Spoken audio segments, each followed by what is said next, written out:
Good morning and welcome to another episode of Josh and Pat. I'm Joshua Klein, joined by Patrick Cassett. And LeBron was caught lying again. This clip surfaced last night in the All-Star game, and everyone's talking about it. Let's take a look. I have left. I know it's not that many. I also don't know if I will. I was asked this question a couple of days ago. Will you kind of take the farewell tour, or will you kind of just Tim Duncan it? I'm 50-50. I'm going to be honest, because there's times where I feel like I guess I owe it to my fans that's been along this journey with me for 2 decades plus to be able to give them that moment, where it's every city and whatever the case may be, and, they give you your flowers or whatever the case may be, and that seems cool. But the other side of, I've never been that great with accepting praise. It's a weird feeling for me. I've not really talked about it much, but it's just a weird feeling for me. LeBron is 50-50 on retirement tour or just saying, hey, I'm walking away, it's quietly. One day, just boom, announcements.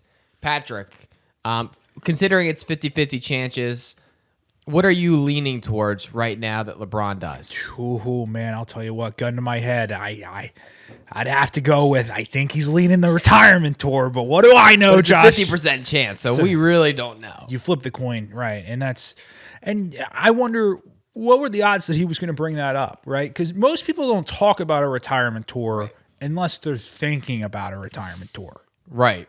So what I'm thinking is, and here's what he might end up doing, and so in this case, LeBron wouldn't be lying per se, is I think that he announces, hey, at following this season, I'm going to have a decision.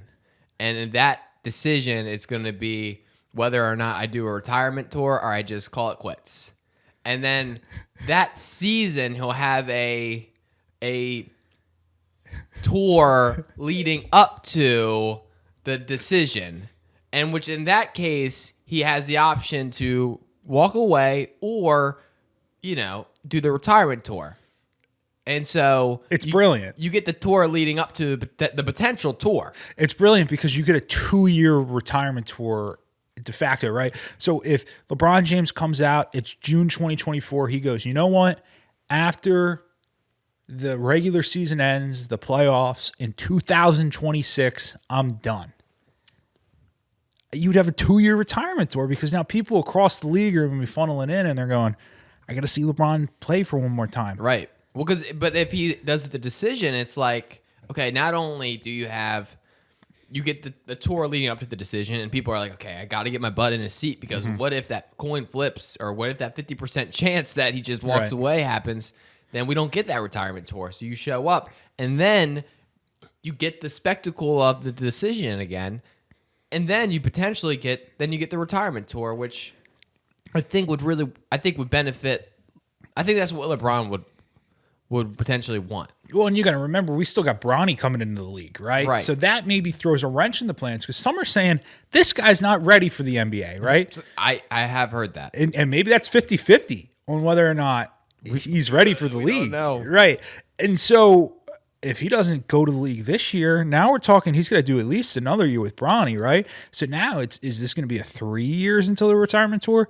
I mean, we just don't know how the body responds. I mean, remember, he got that sprained ankle a few years ago, and he said he'll never be 100% again. Right. So because think about this, following this year, he's going to have to see, okay, what does Bronny do? What's the interest? So say it's like, okay, somebody just calls up. LeBron might actually schedule a board meeting with every GM and just say hey, what's the interest level? But he doesn't know them that well because he didn't even know he was getting traded to the Warriors. So he doesn't know the GMs that well, Josh. You're right. So maybe he can't do this. He can't but do he that. might. I imagine he's going to try to feel it out. But there's a world where LeBron doesn't know, where maybe Bronny's not ready for the NBA. He doesn't go to the NBA. LeBron's got to play another season. and then announce that the following season he's going to be doing his decision. I don't know. LeBron's going to be playing a lot of basketball in the coming future. And you got to remember, Josh, we don't know how big of involvement he gets into deluxe albums. He's trying that again. Right. What if he drops some and then we give the people some more, right? Right. And there's a lot of business ventures that he can go into. So we really do not know what LeBron will do.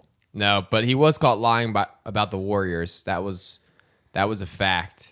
He was saying he didn't know. I don't know if he was. Yeah, maybe he wasn't lying. He did say he was like, I never heard about that until I found out when you guys found out, which I thought was interesting. But I guess but he said he's not really part of this business. He's not. Everyone says La GM, but I don't think it is. I think it's La Player now.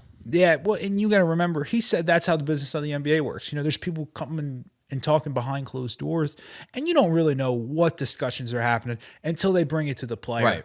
And so it makes you think, maybe is LeBron out of the loop? I don't know. A lot to figure out there.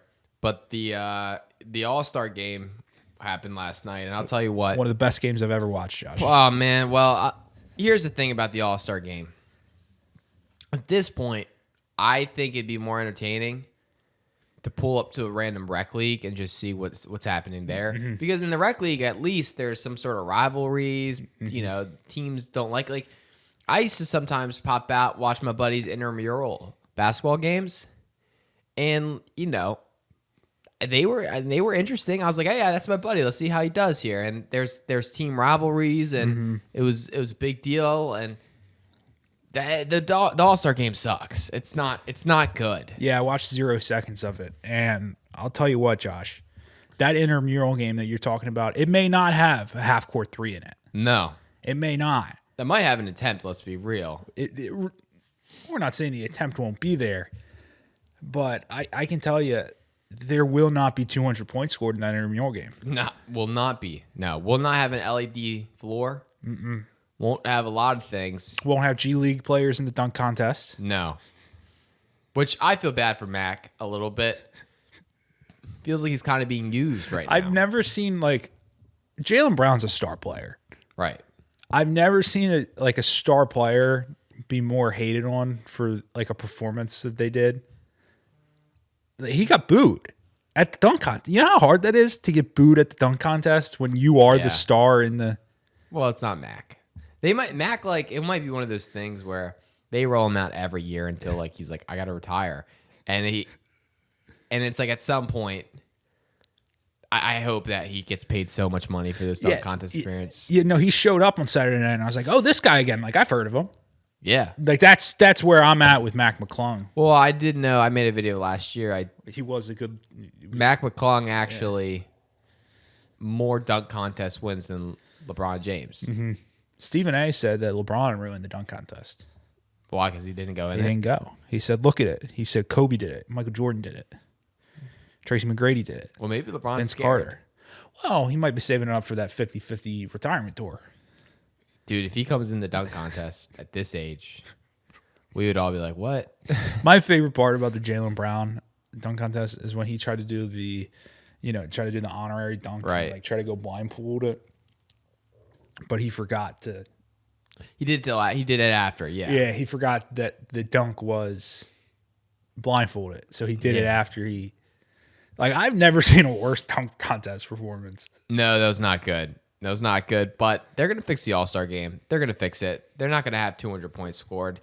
Again, I'm sure. And I mean, bad performance by the West, by the way. And that's people are saying it's because they didn't have Steph Curry as a starter. He didn't get the minutes he should have got. Right. Well, you didn't have Clay coming off the bench either. No. And so it was tough. It was tough. But Jokic and Luka looked like they're having a good time together. So I'd argue it's the happiest I've seen Jokic since maybe horse racing. Yeah, since the offseason, yeah. Yeah. Because it wasn't a real game. The game didn't count. Right. So he doesn't really get paid for that. Right. So I think he was having a good time. So moving on, we got some football things to talk about. First, the Jaguars are in this little predicament right now where they could re-sign Calvin Ridley and then have to send a pick, correct, to the Falcons. Right, not a picture, a draft pick. Draft pick, right. Or they don't re-sign Calvin Ridley, and Falcons don't get a pick. And now everyone's wondering, what do the Falcons do here? Do they sign a guy who maybe 3 years ago, probably pretty good prospect, just was not used the slightest on the Jaguars? I would imagine no matter what happens, whether or not the Jags bring Ridley back or he ends up on a new team, I can guarantee you that Calvin's going to take a year to bet on himself. Right. He's going to show up and make sure that he's putting all his chips in the table, Right. and that he's going to come out on top. Yeah, I think that he's definitely he's a big bet on himself guy. I don't know, like there's a lot of teams that I think would love a guy like him. I don't know if he's not a true number one. I think we kind of figured that out this year. He might be a number one on some teams, but I don't know what you do there. But also, if you're the Jaguars, I think wide receiver is probably a massive need that you kind of need to fill. And it doesn't hurt to have a guy like Calvin Ridley. Doesn't hurt to have him. It's an interesting conversation when it comes to Calvin Ridley because, Josh, how old do you think Calvin Ridley is? My brain is 26. No. How old is he? How? Let me ask you this question. How old do you think Amari Cooper is? Amari Cooper? 29. That's how old Calvin Ridley and Amari Cooper are. They're the same age. Well, really? Yeah, which just doesn't. I mean, I'm shocked by that. Wow. Because I think Calvin Ridley's still an up-and-coming star, right? And in my head, Amari Cooper's, I'm like, he's seen the best days already. Well, I mean, not on... Well, not Joe Flacco. Not with Flacco. Yeah. Flacco, he actually was peaking. He's better than he ever was. Man, that's wild. I didn't realize that Ridley was that old. Yeah, well, but you got to remember. They say the number for wide receivers is 30. But he took the year and a half off. Right. But isn't Stephon Diggs only 30? Stephon Diggs, he's in a different conversation. He's got to stay with Josh Allen, though. He's cold weather.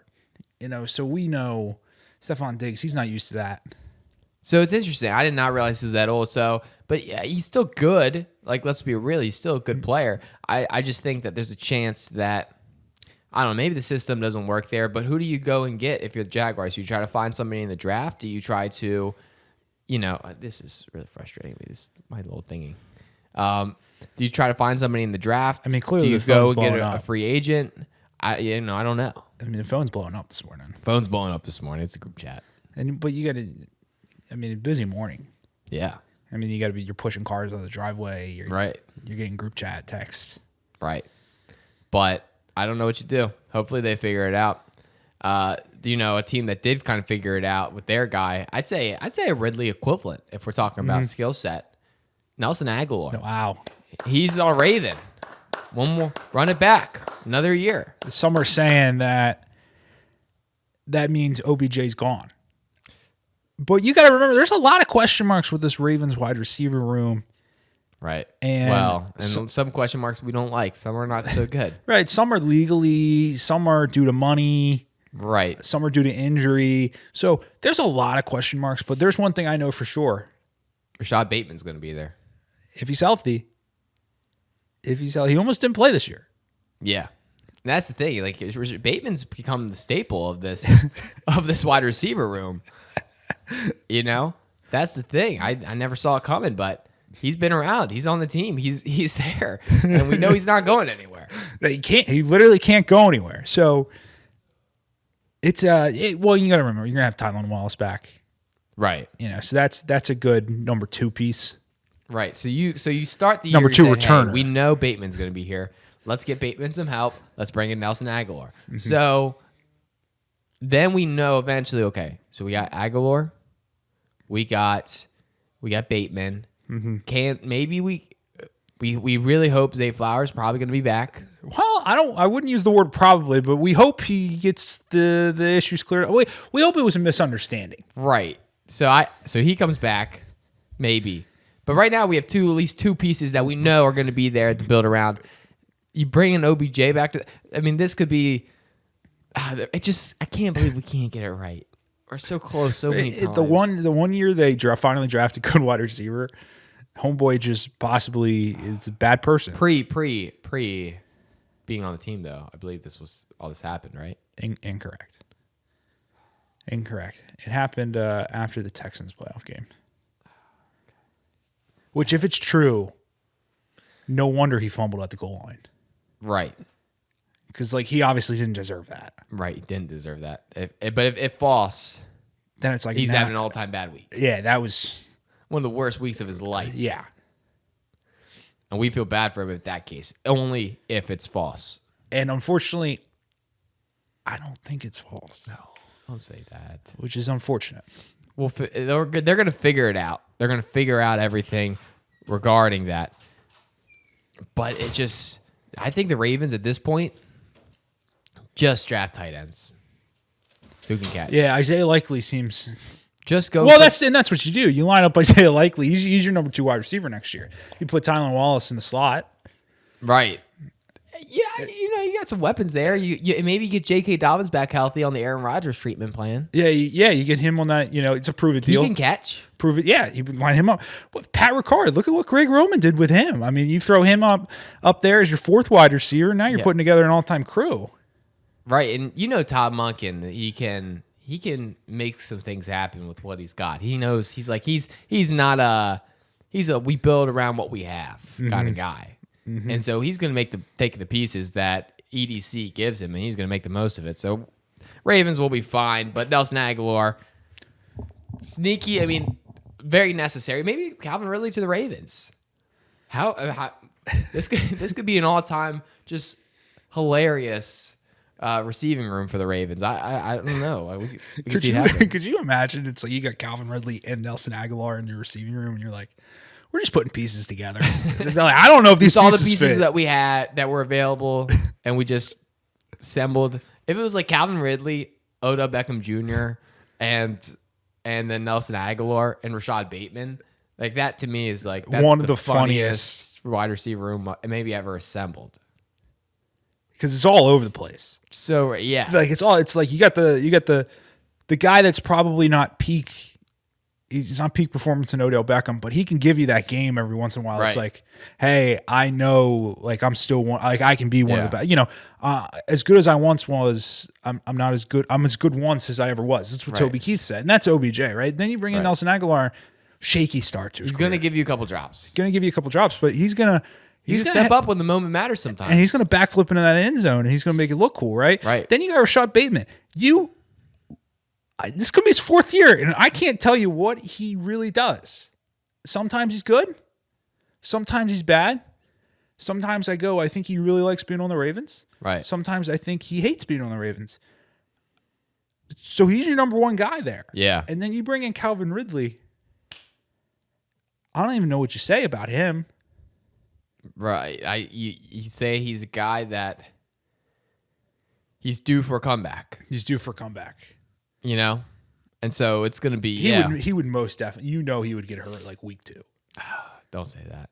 Because don't say that. He might be a Raven. Week 1 he would get one catch for like 8 yards. Right. Week 2 he'd come out and they'd be like, we're getting the ball to Calvin. And here's the thing, like if the percentage tells us anything about how often the Ravens will hit on a wide receiver, it's that we're not due for another good wide receiver pick for at least the next 20 years. 25. So, like, that's the unfortunate thing. Or 2050, I mean, you circle your calendar, but that. Maybe we, like, draft a guy who's, like, could you, in theory, like, do a futures draft on, like, a Pop Warner player and say, like, we're not going to draft him now because we know. Oh, Baby Diggs. Yeah. Oh, right. Yeah, Baby Diggs. I love that kid. Yeah, you can put him, we draft his rights. But what's his. Oh, be careful. Draft the rights to a contract once he goes pro. Right. There. Maybe. Do you think the Ravens could can organizations legally adopt somebody? I don't think organizations can, but I think people can. And so does Eric DaCosta like open up like a like a little facility and start like adopting kids. No, I don't think he adopts it. I think he sets up a daycare training center. Right. So it's right. You got the Under Armour Performance Center, and then you got the Under Armour Future Right. Training And Center. that would be something that I think would benefit the team, because if we remember a couple of years ago when they released that, the players, they all rated the team's like facilities and like they gave everybody a grade. Child care for the Ravens was not the highest. Yeah. If you look across the other teams in the league. And so that could be a huge part to incentivize getting people there. Yeah, we can make it better. Because I don't know what Baby Diggs' dad is, but I imagine he's got a lot of influence Yeah. on picking where Baby Diggs goes. Right. We'll figure that out. Speaking of wide receivers who figure things out, Justin Jefferson, he wants guaranteed money, and the Vikings are like, oh, well, that's a lot to give you, Yeah. considering that we don't know how healthy you're going to stay, or We don't really know who's going to be quarterback. we don't know who's going to be throwing you the ball, and we think that might be more important. Yeah, but he's got time. He's got time to figure that out. Right. I mean, Patrick, you could just twist the mic stand there. If you twist that little thing, this thing right here, that tightens it. And I never knew that's how you fix that. Yeah. Now that won't move. You tighten that up. That feels like a game changer. I mean, we've done this for over a year now, and I didn't know that's how you. Yeah. These things are completely adjustable. Yeah. You can make it I stay. See how always- mine will never move ever? I always thought it was an issue with the mic stand because you told me these are old mic stands. They're kind of broken. No. It's pretty good. But clearly, like the mic stand. Because that was my mic stand, And and you upgrade it. and I just went to this one and put that one over there. Well, because the business is making a little bit of money. You're reinvesting it in the company. That's Right, but that one's all. I mean, no, this one's old too. It's just that I tightened it up. The only reason I had this one is because all four of the little rubber things on the bottom are there, and I don't want to scratch up the floor. And see, that's not my. That was not. We got that on film. That's not me. That was not me. Now you could set it up. See how right now, Patrick, the arm, there's no support arm in the direction that the stand's going. So if you actually go through here and twist it so that the load is now it's weight. Now it's weight distribution. Right. Yeah. Okay, so now we're good. And that's probably why Justin Jefferson will get re-signed eventually. You think he will? I mean, I think. Eventually. Do you think he wants to stay in Minnesota though? Well, you got to remember, they didn't let Stephon Diggs go on the contract. They traded him. So you think they trade Justin Jefferson? No, we're still years away from that. What if he went to the Ravens? Okay, so you're telling me we were in Justin Jefferson, Calvin Ridley, Odell Beckham Jr., Rashad Bateman, Nelson Aguilar. That's a good receiving room. And then imagine if you got Zay Flowers back. And imagine you get Zay Flowers back, Yeah. but you don't expect it. I don't think it's happening. I'm going to believe it. I'm going to be delusional. And then Cole couple Kmet. things. Cole Kmet. Yeah, Cole Kmet, dude. So Cole Kmet, interesting thing. He was basically came out and said, I know this is a business, but if the Bears, they got to really evaluate if they think that whoever they draft is going to be better than Justin Fields, which feels like that's what every team will do. Every team is they evaluate, is this player better than our current player? Yeah, that's kind of the job. But I think the point he was trying to make was he thinks number one's good, and he thinks number one is the guy, and who's going to be better than number one? Probably the number one pick. Yeah, I disagree. I don't think that if you brought in right now Caleb Williams, he's going to be better than Justin Fields. Well, and I'm hoping I maybe get the opportunity to talk to Justin over the weekend. There's a chance. Really? There's a non-zero, a higher than 0% chance. See, I think that's the case for me, but he'd have to be flying into Salisbury for something. Incorrect. And Incorrect. in the plane crash. His sister plays on the Georgia softball team as a starter. Really? Right. And I will be in the building this weekend. Right. And so maybe Justin shows up. Because he is from Georgia. He's a Georgia guy. Right. And it's the off season. And there's rumors that he goes to the Falcons. Well, I hear rumors that Mike Tomlin wants him. That report that the building is indecisive on whether or not Mason Rudolph or Kenny Pickett should be the quarterback next year is an all-time. Well, it's an all-time, like, if you're a Steelers fan, that sucks. Yeah, you're because like, you're like neither one of these. These are the options. Wait a second, what? Because I think people realize Kenny Pickett, not the guy. There's this, like, these people I know, chat with them, like this wife, she got her husband like a signed Kenny Pickett helmet for Christmas for him, and it was like, so this is somebody I know, and they bought it like early the season. It was like an auction kind of thing, you know, get it early, like, because you're going into training camp. They were all set on Kenny, right? And then now they're like, yeah, it's not that great of gifts now. and that's like when I got an Earl Thomas Ravens jersey. It was like, well, what do I do with this? You now? have an Earl Thomas Ravens jersey? I do. You don't wear it though? Why would I wear it? Because it's funny. An all-time funny line, like an all-time like funny thing, is that him and his brother got caught doing some stuff, Oh yeah, well I remember that. and he got beat up by his wife, and like, good for his wife. Right. I do remember that. That was like that dominated the news and the memes for like a couple days. Yeah, because there was nothing else going on. It was COVID. Yeah. That was tough. Tough look for him. I think Justin Fields stays with the Bears. I think they get him a wide receiver, and I think the Bears may win 7 games. I don't know their schedule.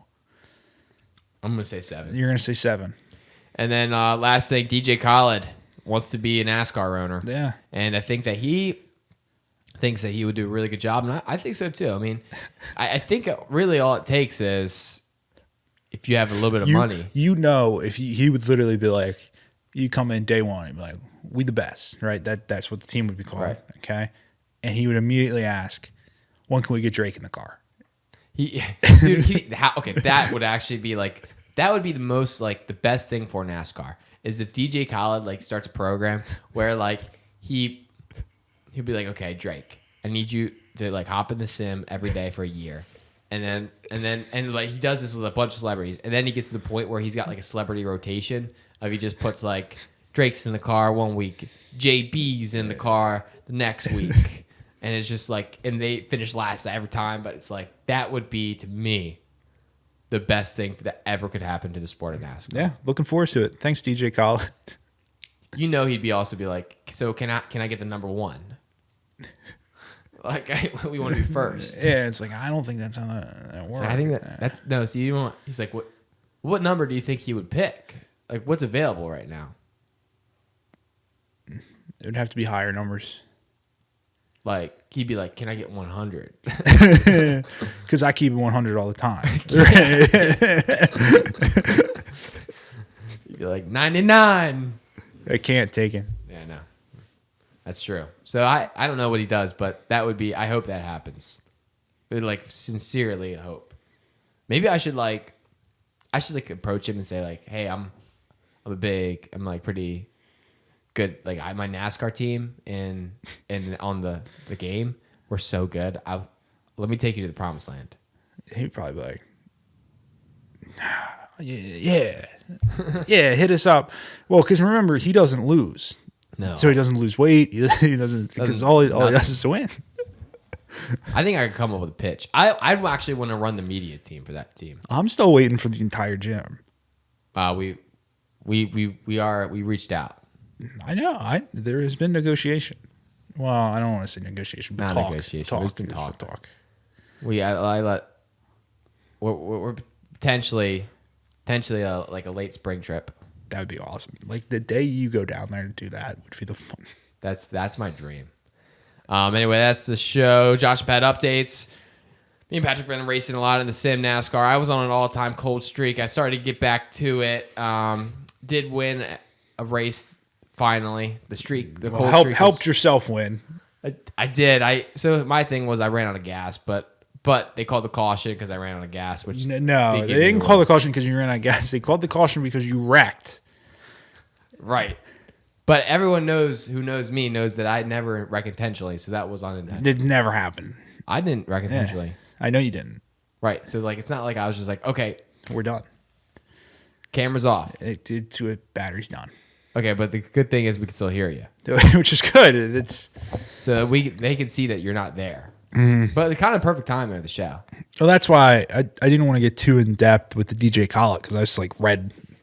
Right. It was red. And that's yeah. So the thing is, that's the show. We'll keep you guys updated on who wins. I mean, Patrick, we still have to do our basketball game, by the way. Yeah, I'm hoping that's more of a spring-summer thing. Spring, summer, that'd be true. Okay, that's fair. Anyway, that's the show, guys. Go to pigspancakes.com to read everything happening in sports, and we'll see you guys on Monday. Friday. Patrick will not be in studio. Yeah, it will be Friday morning. Yeah. That's a bummer. Anyway, you guys have a wonderful day. A peace. Patrick didn't do the piece. What? I'm not on camera. I know. Whatever.